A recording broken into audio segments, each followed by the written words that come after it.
Darlings, it's me, Nadia Essex, back with a brand new series of The Clueless Mum. Hello, it's been a while.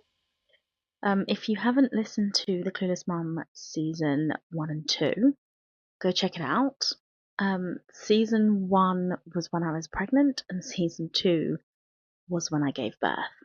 And I had to stop season 2 early because I think Zeek was about 5 months old, and I had undiagnosed postpartum depression, and I just couldn't do it anymore. I felt so low and so negative, and it just was awful. I just couldn't.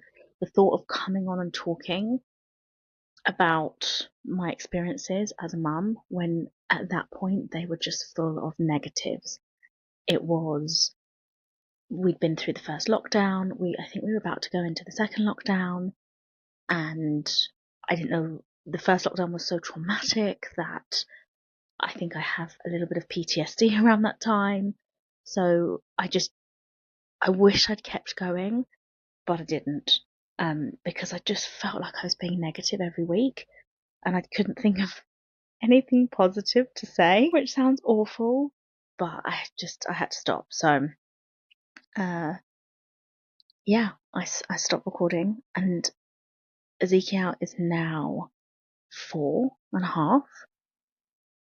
And I finally feel in a place where, I don't know, I can come back and talk to you guys and continue sharing my experience of being a clueless mum, because I still am. Nothing has changed. I'm still completely clueless, and I miss you guys. I miss our Clueless Mum community, because it really helped me. I did not have a Scooby-Doo what I was doing, especially with a newborn baby. And so to have you back and being able to lean on you is a really big deal. So hopefully we can be back for good, better than ever. Lots of changes since the last time round.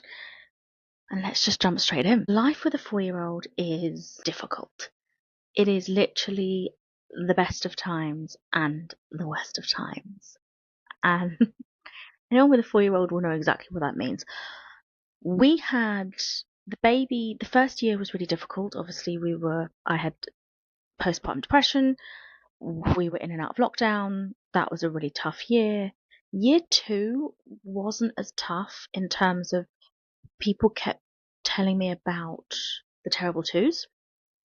We didn't really get the terrible twos.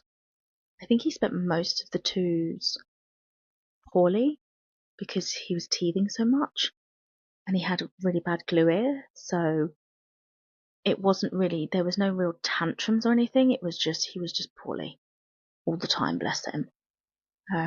And then I'll never forget, on his 3rd birthday, he had his very first, on the floor, arms flailing, full-blown tantrum. The temper tantrum to end all temper tantrums. And I remember thinking, hang on a second, we should have just passed the terrible twos. Oh, it's now, no one talks about the terrible threes. But then people use the word three-nager, and that's quite accurate. It honestly at times felt like living with a terrorist. There were times when I was scared of my own child, and I'm not afraid to admit that, because that's exactly how I felt. And I don't mean scared as in like physically scared. I mean scared as in, if I cut his banana the wrong way, there would be a screaming meltdown of such epic proportions that I would then try and negate that next time and be like, okay, well, how do you want me to cut your banana? And yeah, he ruled the roost for a good year, because I was just walking on eggshells. And I don't remember anyone talking about that. And I certainly don't remember anyone talking to me about it. I feel like everyone's so focused on the terrible twos, and I'm like, terrible twos were a breeze. The threes, oh, that was, I'd say, our toughest year. And then he hit 4, and the first few months of 4 were a little bit rocky. And now he's 4.5. He's going through a stage of pushing boundaries because he starts school in a couple of weeks. So I realised that that is him trying to deal with all the big feelings that a 4-year-old deals with. But by goodness, this is a fun age. It's so fun. We have such a good time. We laugh so much. Zeke absolutely loves, like, laughing and having fun and putting on a show and dancing and dressing up. And he's just the most expressive little boy. Very easygoing in so many ways, but in so many ways, really not. For example, if I cut his fruit wrong, we still have meltdowns. I remember one of his meltdowns, actually, it's just popped into my head. He was 3 at this point, but we were in Marks and Spencer, and it was Easter time, and I'd bought him an Easter egg. Not like a proper Easter egg, just one that you can eat there and then, like the Percy Pig ones, whatever they were, Colin the Caterpillar. Just like an egg that you can open, not like a Kinder egg, but similar. Walking out, he wanted to open, so I opened the egg, and the top broke off. And I will never forget the screaming. He screamed, and we were about a 10-minute walk from the car, and I was like, we're not going to make it. So I managed to get him upstairs to the bathroom, and there was somebody in the the changing room, not the changing room, the baby change toilet, and he was screaming, and we sat on the floor for like 40 minutes outside the toilet, and I was just holding him, just trying to hold him and rock him and tell him everything's going to be okay, and try and keep my head. And people came up to me and asked me, and was like, "Are you okay?" And I was like, I was so traumatized by that experience that yes, it was definitely felt like I was living with a terrorist. I felt like I was in the firing line. And so that was a really tough time. But now he's kind of gotten over that. And before this period that we're in right now of kind of testing the boundaries, it was like chef's kiss good. You have a whole little human. It's amazing. They're fabulous. They have their own personality. They can get a joke. They can tell you a joke. You can really have a proper conversation with them. It is an absolute dream. But the last sort of week or so has been really difficult. He's started to wake up early again. He was a 5 a.m.er for about, I want to say, the first 3 years. And then it's probably October. So in October we went to Butlins. Shout out to Butlins. Love a Butlins. And we go on the Halloween because it is so fun. And we were going to bed late every night. And he was the type of child where you could put him to bed at 7 o'clock, he'll wake up at 5. 8 o'clock, he'll wake up at 5. 9 o'clock, he'll wake up at 5. This kid wanted to wake up at 5. But we went to Butlins and he was going to bed late every day for like a week. And that seemed to help push it a little bit. So then he was waking up at 6. But slowly before Christmas, that kind of got back and back and back a little bit. So, and then at Christmas, we went away for Christmas, and then he had a few late nights again. And then we kind of turned a corner. So it's only been 8 months where he's actually sleeping till about 6:30, 7. But the last 2 weeks, it's been 5:30. So that's a bit of a shell shock, going back to a 5:30 wake up. I am not used to it. You really do acclimatize very, very quickly. And I'm like, I'm so tired. But I know it's all because of starting school. He starts school in a couple of weeks, his big boy school. Darlings, if you listen to Clueless Mum since day one, can you believe that my child is going to school? Because I can't. No joke. So we've been doing the whole like uniform shopping, which I find really stressful. I just think it's really stressful time because there's so much and I don't think it's clear. Or certainly the information that I've got from our school is not clear. So I'm just hoping we have enough to get us through the first day. And then I can speak to the teacher and be like, look, what am I missing? This is all the stuff that I've got. Am I missing anything? And hop to the shops if I am. But we're really kind of gearing up towards school now. And Zeke will often say to me, he wants me to tell him about the school, and he keeps asking questions about school, like, am I going to stay overnight? Are you going to come into the classroom with me? Tell me more about what we're going to do in the day. Who am I going to see? He's really thirsty for knowledge about it, because I feel like that helps him process it, maybe. I don't know if that's the right word, but yeah, I suppose process it. But he keeps telling me that he's nervous to start his big boy school. And I'm like, oh, my little heart. My little boy, my little heart. So if you've got any tips on, I don't know, how to deal with that situation, is it just a case of just muddling through and just keep doing what I'm doing? I'm trying to really be kind with him. So when I know that we went for a play date with some of the new school parents and their children, so people that are going to be in his class, like a little play date, and he was really naughty's not the wrong word, not the wrong word, no, Freudian slip. Naughty's not the right word, but he was very angry. So we'd be playing, or we'd be walking to somewhere, or I'd be chatting to a mum, and he'd come over and I'd say, would you like some water? He'd go, no. And I'm like, ugh.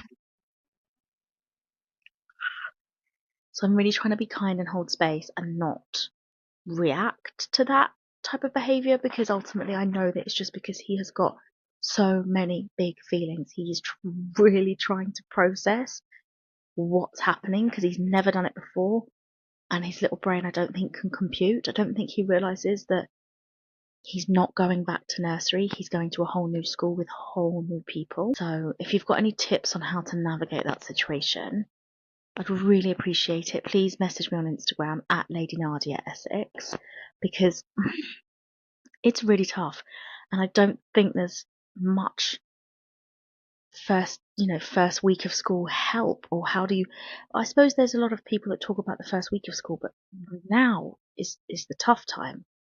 And is it going to get worse? Is he going to get worse? Oh gosh, I don't think I could handle him getting much worse. I'm telling you, it's so difficult. I am exhausted. I mean, who isn't? But I am. This episode is sponsored by Kidfluence. Download now for free offers from businesses in return for social media posts. Welcome back, my darlings. Now, I didn't explain. I mean, it's quite obvious to see that I'm in bed. But I didn't really have much choice, to be honest with you. I knew I wanted to do the Clueless Mum Series 3 and bring it back, but I don't have any childcare, and so I can't record during the day, because trust me, you wouldn't be able to hear anything I was saying, and it would just be carnage. I can't think of two things at once. I'm not. My brain's got very small capacity at the moment, so me trying to think about what to say to you guys, but then if he asks me a question, it gets me off kilter. I find it really hard to process. So today we were in, we did, brush his teeth, book, bed, and he seems to have gone down straight away. And I was like, do you know what? I'm just going to do it from my bed. I've got my ring light, I've got no makeup on, I'm in my Marks and Spencer's comfies, I've got my little Clueless Mum microphone. Do you like this? I can't afford all the bells and whistles that we had before. The full production before. We had the full production, full microphones, very expensive kit. Don't have any of that this time. It's just me and you, a phone, and is it a TikTok shop? Either a TikTok shop or Amazon microphone. So I hope you can hear me okay. But I can't hear myself. So if the sound is crap, I'm really sorry, and I'll try and do better next week. But I thought this was really cute. It's got a little muffly bit that goes on the top, but I wasn't sure whether the muff was a good idea. But yeah, I got my little mini mic, and so I thought, do you know what? I might as well start this series as I mean to go on, and that is in bed with no makeup, chilling and relaxing and speaking to you guys, because I really hope that this becomes the type of podcast where you can grab a cup of tea and hopefully it feels like you're just chatting to a friend, because that's how I feel. When I'm speaking to you guys, it really feels like I'm just kind of pouring my heart out to friends. And I know you give the best advice. So, and I really need advice at the moment because things are really tough. I'm going through a tough time to navigate. There's such a big leap. I feel like we're now at a whole different time. You know, we've done the baby phase. We've done the toddler phase. There's not one bit of toddler left in him. He's now like a little boy. And the school phase is a big phase. I've never done it before. So I'm really nervous and I don't know whether I'm doing the right thing or I don't know what to do. But like I said, I'm just trying to be kind to him. I'm trying not to bite when he shouts at me. I'm trying to just hold him and keep him feeling safe and secure because I just don't want him to suffer later on. I feel like now's the time that he's building those neurological connections in his brain of how to handle stress. And I feel like if I don't handle it well, I'm going to teach him that when he's stressed, he's not, I'm not this, I want to be his anchor. I want to be his safety anchor. I want him to know that I'm always here because he'll often ask me now, do you still love me? Do you still love me? So I think he's feeling like vulnerable and insecure. And I want to be his anchor. I want to feed that into him so his little brain connects that when there's something stressful happening or when he's going through some kind of stressful situation or any kind of future trauma, he can come back to me. I'm his anchor. I love him. He's safe with me. He can offload some of that anxiety onto me because I can cope with it. So I'm really trying to be mindful around that. Don't know if I'm doing a very good job. I'll be honest with you. I really don't. I know there's days when I'm just like, oh, I'm really screwed that up. And then there's other days when I think I nailed it. So it really is a wild roller coaster. But I'm doing my best. And I think there's room for improvement always. But I do think that's important that I'm doing my best. But the pressure is real because now is the time, like they keep saying, like between, I think it's like 0 and 5 is where if he's going to have future mental health problems, it's these years that he's going to develop them or something like that. Maybe I didn't word that right. I don't know if that's true or not. I don't know. Again, please let me know. DM me. But I feel like once you kind of hit 5 and upwards, I don't know if there's some research or a study, but they've kind of got their brain is really not fully developed, obviously, but it's developed. And it's really hard to then break those connections and make them. And so if he's got a connection in his brain that's wired wrong, then it's hard to break that. Like I have a connection in my brain that's wired wrong around food. And I'm really, really trying to break that connection. Definitely have a problem with food. I definitely have a problem with being able to make healthy food choices if I'm in any way depleted. So if I'm tired, if I've had an alcoholic beverage, if I'm hungover, if I'm hungry, I cannot make good, sensible choices. My brain goes into meltdown and I will choose the cheeseburger. If I'm depleted in any way, I make bad choices. So I'm really working this year on practicing making better choices, trying to find out what triggers me around food. I'm 4 years in, darlings. I still haven't lost the baby weight. It's not good enough. It's like I look in the mirror and I'm like, oh my giddy aunt. It's not even baby weight anymore. It's like full blown, he's about to go to schoolboy weight. That's not good. That's not good. So the plan is basically to really try and work on my nutrition this year. It's really disheartening though, because I feel like I'm working really hard and nothing's really happening. I didn't weigh myself at the beginning of the year. Stupidly. Because I thought to myself, I'm not going to be a slave to the scale. I'm going to measure myself because then, when the inches fall off, I'll feel great. Well, didn't weigh myself, feel like I've definitely lost weight. Has the tape measure moved? Not a bit, which is bonkers to me because my clothes fit better. And I'm not, I think I was a solid 16 and now I'm probably like a solid 14. And it's like, so I feel like I've gone down half a dress size-ish. And yet the tape measure is showing the same. And I'm like, it's so disheartening. But anyway, so yeah, I have a problem with food, I think that stems from my childhood of you're not allowed to leave the table until you finish your plate.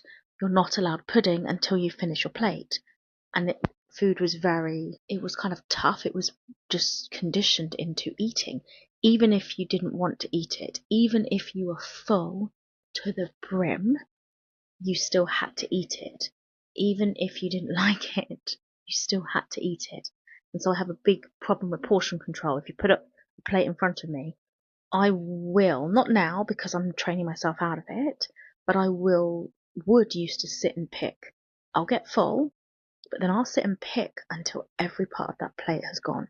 And it may take me 20 minutes, it may take me an hour, but I will finish that plate because I pick, because I'm just totally conditioned to finish the plate.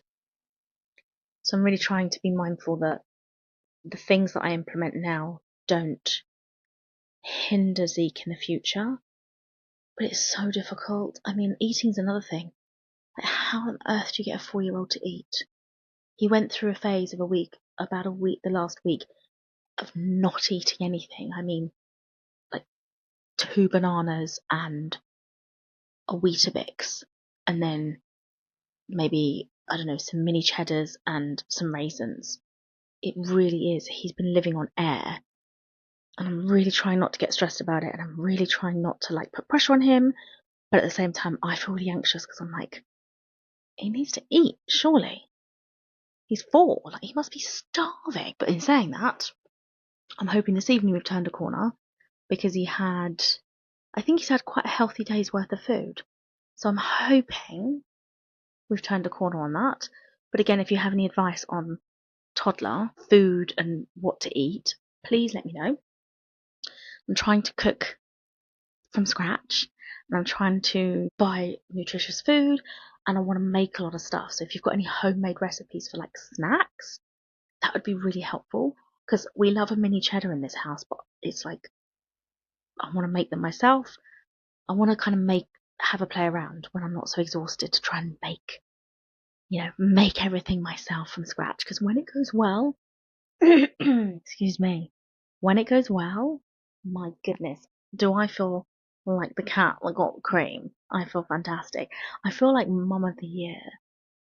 When it goes well, I'm like, yes, I am nailing mum life. And then when it doesn't go well, I'm like, oh, I'm useless. It's very up and down. But I suppose that's one thing I've learned about motherhood. This too shall pass. So I just need to wait. So hopefully you've turned a corner on the food. But if you have any tips or hints or any recipes or any accounts actually that also you follow, I'm trying to find some good Instagram or TikTok accounts. So if you have anybody that knows toddler life, because all the accounts that I kind of followed, especially during the first Clueless Mum eras, were kind of baby accounts, and so they kind of focus on years 0 to 2, 3, and I'm now past that, so I'm trying to find a whole new group of content creators for the toddler world because I am a clueless mum and I need help. So we are back and back to stay, hopefully. But that will only happen if we get listeners. So please, please subscribe and tune in next week and let's bring back the Clueless Mum community. So DM me on Instagram at Lady Nadia Essex. I hope you all have a wonderful week. Good luck, tally ho, enjoy another week of the summer holidays, and I will see you next week. Mwah. Bye, darling.